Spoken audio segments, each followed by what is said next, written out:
Media మిత్రులందరికీ నమస్కారం. గత 2 వారాల క్రితం కడప పట్టణంలో వైఎస్ఆర్సీపీ కీలక కార్యకర్త అయిన పెద్ద దస్తగిరిని హత్య చేయడం జరిగింది. ఈ హత్య జరిగిన పరంపరను, ఆ సంఘటనను ఒకసారి పరిశీలిస్తే ఈ రాష్ట్రంలో గత కొన్నేళ్లుగా వైఎస్ఆర్సీపీ నాయకులు చేస్తున్న దమనకాండ, మారణకాండ, హత్యాకాండలు ఏ విధంగా జరుగుతున్నాయో అర్థమవుతుంది.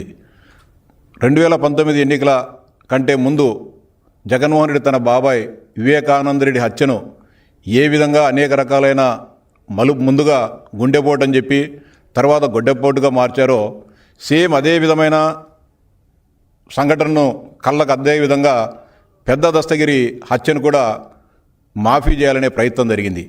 ఒక గంజాయి త్రాగే వాళ్ళ గ్యాంగులకు సంబంధించిన గలబాగా చిత్రీకరించి, దాన్ని అనుమానాస్పద మృతిగా దాన్ని చిత్రీకరించి ఏవి ఊరు పేరు సంబంధం లేని వ్యక్తులను ఆ కేసులో ఇరికించేసి పెద్ద పెద్ద తలకాయలన్నీ కూడా ఆ కేసు నుంచి బయటపడాలనే కుట్రను కడప జిల్లా పోలీసులు ఛేదించడం జరిగింది.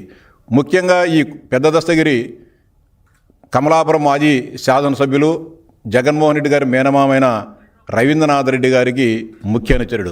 అదేవిధంగా రవీంద్రనాథ్ రెడ్డికి బినామీగా వ్యవహరించే, రవీంద్రనాథ్ రెడ్డికి అనంగు సహచరుడిగా ఉండే కడప డిప్యూటీ మాజీ మేయర్ నిత్యానందరెడ్డి గారు, పెద్ద దస్తగిరి ఇద్దరు కలిసి అనేక రకాలైన భూదందాలను చేయడం జరిగింది. అంటే కమలాపురం మాజీ ఎమ్మెల్యే గారు నిత్యానందరెడ్డి గారికి ఒక బినామీగా వీళ్ళు చేసే చట్ట విరుద్ధమైన వ్యవహారాలను, అదేవిధంగా ఏదైతే భూ కబ్జాలను వాటన్నిటిని కూడా తమ పేరులో లేకోకుండా పెద్ద దస్తగిరి పేరు మీద 100 కోట్ల రూపాయల భూములన్నింటిని కూడా రాసుకోవడం జరిగింది. ఆ సందర్భంగా జరిగిన తగాదాలు, వచ్చిన విభేదాల కారణంగా పెద్ద దస్తగిరిని ఏదో అనామకమైన హత్యగా, ఏదో చిల్లర గలాటలో పెద్ద దస్తగిరి మృతి చెందినట్లుగా చిత్రీకరించాలని చెప్పి నిత్యానందరెడ్డి గారు, అదేవిధంగా మాజీ ఎమ్మెల్యే రవీంద్రనాథ్ రెడ్డి గారు కుట్ర పన్ని ఒక వైఎస్ఆర్సీపీ కార్యకర్తను చంపివేయడం జరిగింది. నిన్న మొన్న ఏడుపులు పెడబొబ్బులు పెడుతున్నారు రవీంద్రనాథ్ రెడ్డి గారు, లేకుంటే కమలాపురం మాజీ ఎమ్మెల్యే గారు, కడప మాజీ ఎమ్మెల్యే గారు, ఆ పార్టీకి సంబంధించిన నాయకులు. పెద్ద దస్తగిరి మా పార్టీకి సంబంధించిన నాయకుడు, ఆయన హత్యను మేము ఈరోజు కూడా జీర్ణించుకోలేమని మాట్లాడుతున్నారు. ఈ సందర్భంగా జగన్మోహన్ రెడ్డి గారిని కడప జిల్లా వైఎస్ఆర్సీపీ నాయకులు సూటిగా ఒకటే ప్రశ్న అడుగుతా ఉన్నా.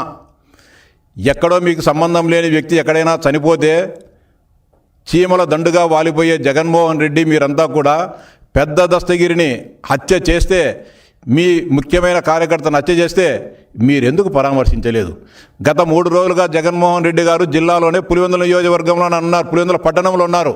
అక్కడ నుంచి పులివెందుల నుంచి పెద్ద దస్తగిరి ఇంటికి పోవాలంటే కేవలం 1 గంట ప్రయాణంలోనే చేర్చుకోవచ్చు. మీకు అంత ముఖ్యమైన కార్యకర్త ఈ హత్యతో మీకు సంబంధం లేకుండా ఉంటే జగన్మోహన్ రెడ్డి గారు ఎందుకుగాను పెద్ద దస్తగిరి కుటుంబాన్ని పరామర్శించలేదు, ఆ హత్యను ఖండించలేదని చెప్పి నేను సూటిగా ప్రశ్నిస్తూ ఉన్నా. ఎవరో వెంకట్రామరెడ్డి అనే ఒక చట్ట వ్యతిరేకమైన పనులు చేసిన ఒక ఉద్యోగిని డిస్మిస్ చేస్తే ఎంతో సానుభూతి ప్రదర్శించి తన ఆగ్రహాన్ని ప్రదర్శించిన జగన్మోహన్ రెడ్డి గారు పెద్ద దస్తగిరి హత్య గురించి, హత్యపైన ఎందుకుగాను స్పందించలేదు. దోషులను కఠినంగా శిక్షించాలని చెప్పి ఎందుకుగాను జగన్మోహన్ రెడ్డి గారు కానీ, లేకుంటే ఆయన సోదరుడు కడప ఎంపీ అవినాష్ రెడ్డి గారు కానీ మాట్లాడడం లేదో చెప్పాలని చెప్పి సూటిగా ప్రశ్నిస్తా ఉన్నా. దీనిపైన 100 కోట్ల భూ లావాదేవీలకు సంబంధించిన కుంభకోణం ఉంది. ఈ రాష్ట్ర ప్రభుత్వానికి, కడప జిల్లా పోలీస్ యంత్రాంగానికి విజ్ఞప్తి చేస్తూ ఉన్నాం. దీనిపైన ఉన్న గూడుపుటానిని తేల్చాలని, దీని మీద ఉన్న అక్రమ లావాదేవీలన్నిటిని కూడా బయటికి తీయాలని చెప్పి విజ్ఞప్తి చేస్తున్నా. అంతేకాకుండా రవీంద్రనాథ్ రెడ్డి గారు ఇన్ని 100,000 కోట్ల రూపాయలు ఏ విధంగా సంపాదించారని కూడా నిగ్గు తేల్చాల్సిన అవసరం ఉంది. మీకేం ఎలాంటి ఫ్యాక్టరీలు లేవు, ఎలాంటి గనులు లేవు, ఎలాంటి ఇంకోటి విదేశాల వ్యాపారులు లేవు, కాంట్రాక్టర్లు కాదు. మీకున్నది గతంలో పులివెందుల్లో ఒక థియేటరు, 2 ప్రైవేట్ బస్సులు ఉన్నాయి.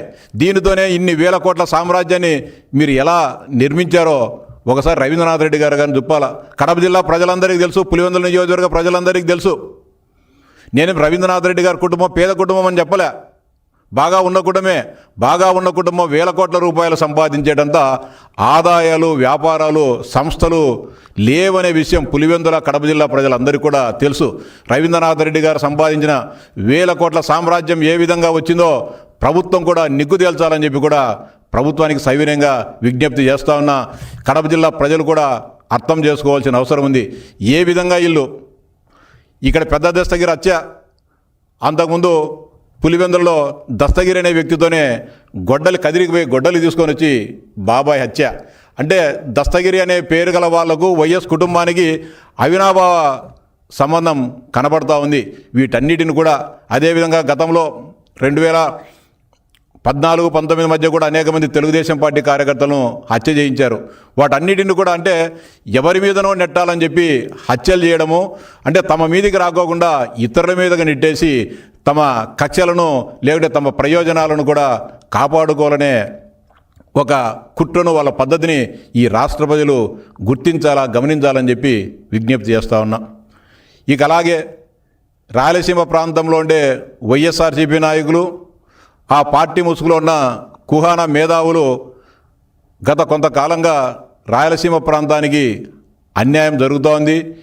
ఎన్డీఏ కూటమి నిధులు ఇవ్వడం లేదు, నీళ్ళ కోసం ఖర్చు చేయడం లేదని చెప్పి మాట్లాడుతూ ఉన్నారు. ఈ సందర్భంగా వైఎస్ఆర్సీపీ నాయకులకు, మేధావులను నేను సూటిగా ప్రశ్నిస్తూ ఉన్నా. మీరు ప్రశ్నించాల్సింది ఎన్డీఏ ప్రభుత్వాన్ని, చంద్రబాబు నాయుడు గారిని కాదు.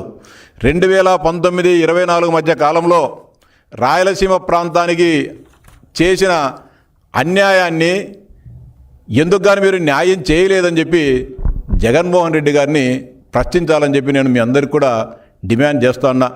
రాయలసీమ ఎత్తిపోతల పథకం ఆగిపోయింది, దాన్ని ముందుకు తీసుకోపోవడం అని చెప్పి మాట్లాడుతున్నారు. ఈరోజు సభలు సమావేశాలు పెడతాన్నారు, ఉద్యమం చేస్తామంటున్నారు, పాదయాత్రలు చేస్తామంటారు, తల కింద పెట్టి కాలు పైకి పెట్టి మేము రాయలసీమ అంతా నడుస్తామని చెప్తా ఉన్నారు. ఈ సందర్భంగా రాయలసీమ ప్రజానీకానికి, రాష్ట్ర ప్రజానీకానికి కూడా సవిరంగా విజ్ఞప్తి చేస్తూ ఉన్నా. దీని గురించి వివరాలు కూడా తెలియజేసుకోవాల్సిన అవసరం ఉంది. 3,825 కోట్ల రూపాయలతో రాయలసీమ ఎత్తిపోతల పథకాన్ని వైఎస్ఆర్సీపీ ప్రభుత్వము 2020 సంవత్సరం మే నెలలో పరిపాలనాపరమైన అనుమతులు ఇవ్వడం జరిగింది. 2020 జూలైలో దానికి సంబంధించిన టెక్నికల్ శాంక్షన్ కూడా పూర్తయి టెండర్ కూడా పిలవడం జరిగింది. ఏదైనా ఒక ప్రాజెక్టును మనం ప్రారంభించేటప్పుడు, నిర్మించేటప్పుడు రకరకాలైన నిబంధనలు ఉంటాయి. వాటన్నిటిని కూడా పూర్తి చేసుకోవాల్సి ఉంటుంది. ఎక్కడైనా సరే నీటిపారుదల సంబంధించిన ప్రాజెక్టులు కానీ, లేకపోతే ఒక ఇండస్ట్రీని కానీ పెట్టాలంటే అనేక రకాలైన అనుమతులు తీసుకోవాల్సి ఉంటుంది. దాంట్లో ముఖ్యంగా పర్యావరణానికి సంబంధించిన అనుమతులు అనేది అత్యంత ప్రధానమైన అంశం. 2020 జూలైలో సాంకేతిక అనుమతులు ఇచ్చిన తర్వాత టెండర్లు పిలవడం జరిగింది. టెండర్లు పిలిచి పనులు ప్రారంభించేటప్పుడు అప్పుడు తెలంగాణలో ఉన్నది జగన్మోహన్ రెడ్డి గారికి సంబంధించిన అత్యంత ఆప్తులైన కేసీఆర్ గారి ప్రభుత్వం అక్కడుంది. వెంటనే కేసీఆర్ గారు జగన్మోహన్ రెడ్డితో మాట్లాడి, మీరు ఈ ప్రాజెక్టు కట్టినట్లు ఉండాలా, కానీ కట్టకూడదు, ఇది పూర్తి కాకూడదు, ఆంధ్రప్రదేశ్ రాష్ట్ర ప్రజానీకానికి నీళ్లు రాకూడదని చెప్పి సూచించిన వెంటనే, అయితే ఈ పనులు ఆగాలంటే మేము ఆపితే ఇబ్బంది అవుతుంది, కాబట్టి మీరే మీ కార్యకర్తను, మీ నాయకుడిని పెట్టి కోర్టులో కేసు వేయమని చెప్తే, కేసీఆర్ గారి ఆదేశాల మేరకు, సూచనల మేరకు ఆ పార్టీకి సంబంధించిన గవినోల శ్రీనివాస్ అనే ఒక బీఆర్ఎస్ కార్యకర్త చెన్నైలో ఉన్న దక్షిణ విభాగానికి సంబంధించిన నేషనల్ గ్రీన్ ట్రిబ్యునల్లో కేసు వేయడం జరిగింది. కేసు వేస్తానే 29/10/2020 నేషనల్ గ్రీన్ ట్రిబ్యునల్ ఈ ప్రాజెక్టు నిర్మాణానికి పర్యావరణ అనుమతులు లేవు, పర్యావరణ అనుమతులు అదేవిధంగా ఇతరాలకు సంబంధించిన అన్ని అనుమతులు తీసుకున్న తర్వాతనే ప్రాజెక్టును ముందుకు తీసుకోమని చెప్పి ఆపమని చెప్పి ఆదేశించడం జరిగింది. అయినప్పటికీ కూడా కాసుల కక్కుర్తితో ఏదో విధంగా తనకు సంబంధించిన పెద్దిరెడ్డి కంపెనీ అయిన పిఎల్ఆర్ కంపెనీకి 100 కోట్ల రూపాయలు దోచిపెట్టుకోవాలనే ఒక దుగ్ధతో పనులు ప్రారంభించే ప్రయత్నం చేస్తే, మళ్ళీ జూలై 2021లో ఎన్జీటీ మరోసారి ఆదేశాలు ఇవ్వడం జరిగింది. మీరు ఈ ప్రక్రియను ముందుకు తీసుకోబోవద్దు, దీన్ని ఆపివేయమని చెబితే వినకోకుండా 923 కోట్ల రూపాయల నిధులను అంటే డ్రా చేయడం జరిగింది. ఏ విధంగా డ్రా చేశారంటే, దీనికి లిఫ్ట్ ఇరిగేషన్ స్కీమ్ కాబట్టి మోటార్లు, పంపులు అవసరం. బ్రెజిల్కు అదేవిధంగా వెస్ట్ బెంగాల్కు పోయి సంబంధిత కంపెనీల దగ్గర ఆ మొత్తం అన్నీ కూడా పంపులు మోటార్లు తీసుకొని వచ్చేసి ఇప్పుడు ఎక్కడైతే రాయలసీమ లిఫ్ట్ ఇరిగేషన్ పథకాన్ని చేయాలనుకుంటారో ఆ పనులు చేయాలనుకుంటారో ఆ ప్రాంతంలో వాటిని తీసుకొచ్చి ఆ డబ్బులన్నీ కూడా డ్రా చేసుకోవడం జరిగింది. విషయాన్ని తెలుసుకున్న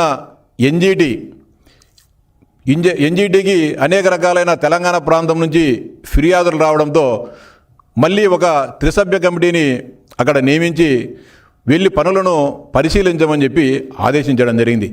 అక్కడ నుంచి చెన్నై నుంచి వెళ్ళిన త్రిసభ్య కమిటీ ఆ పనులను పరిశీలించి ఇక్కడ ఎలాంటి పనులు చేయలేదు, మోటార్లు పంపులు తీసుకొని వచ్చి 900 పైచీలకు డబ్బులు డ్రా చేయడం జరిగింది, అదేవిధంగా పనులు చేయాలనే ప్రయత్నాలు చేస్తున్నారని చెప్పినప్పుడు నేషనల్ గ్రీన్ ట్రిబ్యునల్ చాలా తీవ్రంగా స్పందించడం జరిగింది.